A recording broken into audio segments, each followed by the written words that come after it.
Qayıtmağa son 9 gün. Gəlin bu günü birlikdə keçirək. Hava çok soğukdur ve bir müşteri hazırda. Ümid edirəm durmayacağım. Və sizinlə bir mövzu haqqında danışmaq istəyirəm. Bir şeyləri qaçırmaq qorxusu. FOMO son zamanlar araşdırma edərkən qarşılaşdığım terminlərdən biridir. Çoxumuzu bunu güvənlə edəcək zamanımız, enerjimiz və ya pulumuz olmasa belə bəli deməyə motivasiya verir. Bir fürsətin əlimizdən çıxıb getmək ehtimalı belə bizi tədirgin edə bilər. Buna görə bəzən xeyir deməli olduğumuzu bildiyimiz şeyə belə bəli deyirik. Bəli, bu mənim buraya gəlməmişdən öncə hiss etdiklərimdən biri idi. Ona görə adətən dəvət edilən hər yerə gedir, çox zaman özüm təşkil edir, hər kəsə uyğunlaşırdım. Çünki bunun məndən heç nə eksiltmədiyini düşünürdüm. Əslində hələ də eyni düşünürəm. Amma burada bunun əksini də edə bildiyimi gördüm. Artıq başqa işim varsa, bunu rahatlıqla alınmır deyə bilirəm. Və ya başqaları üçün uyğun deyilsə, bu mənə mənfi təsir etmir.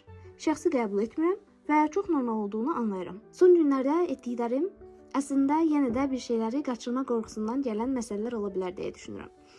Uzun zamandır getmək istədiyim səhər yeməyinə getmək, muzeylərə getmək, eyni zamanda günümü produktiv keçirməyə çalışmaq, dostlarımla görüşmək, ad günündə iştirak etmək, müxtəlif konsultasiyalara qoşulmaq, eyni zamanda təlimlərimi aksatmamaq.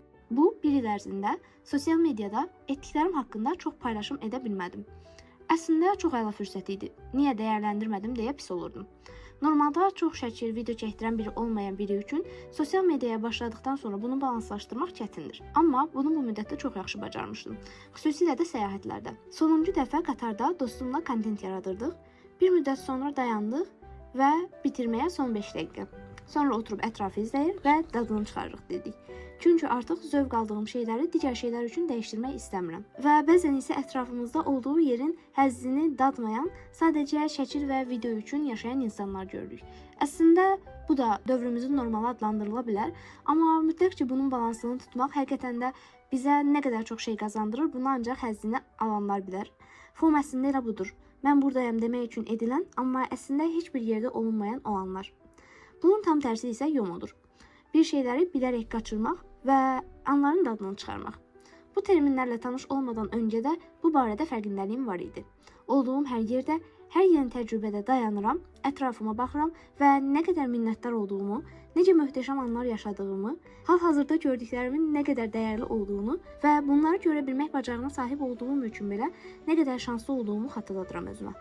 Bunu sınayın və zamanla vərdişə çevrildiyini, hər şeydən zövq ala bildiyinizi, nə qədər yaxşı hiss etdirdiyini özünüz təcrübə edəcəksiniz.